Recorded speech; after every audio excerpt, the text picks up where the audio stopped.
शांति। आज की मुरली स्टोरी सत्यनारायण की सत्य कथा पर आधारित है। भारत में अनेक लोग सत्यनारायण का व्रत भी रखते हैं तो सत्यनारायण की कथा भी सुनते हैं।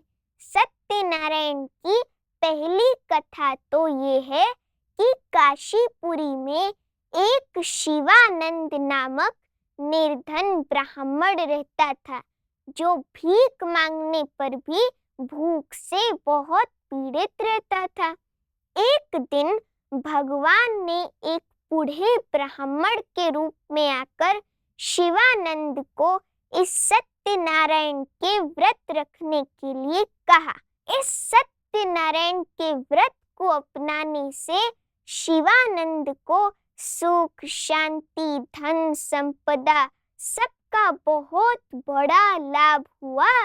और सत्यनारायण की दूसरी कथा तो एक लकड़ी बेचने वाले निर्धन भील की है।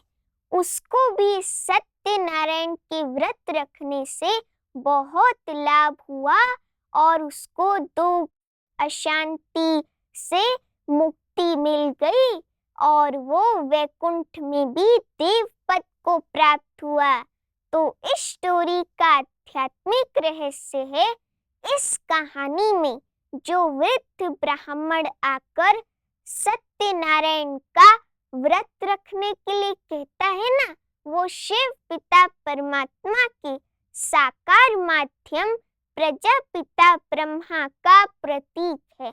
अर्थात सत्य स्वरूप शिव पिता परमात्मा स्वयं प्रजापिता ब्रह्मा के तन में अवतरित होकर दिव्य रीति से हमें अपनी ही नर से नारायण बनने की कथा सुनाते हैं और हमें ब्रह्मचर्य रूपी पवित्रता का व्रत रखने के लिए कहते हैं और इस भारत को फिर से कंचन के महलों वाला सतयुगी पावन भारत भी बनाते हैं।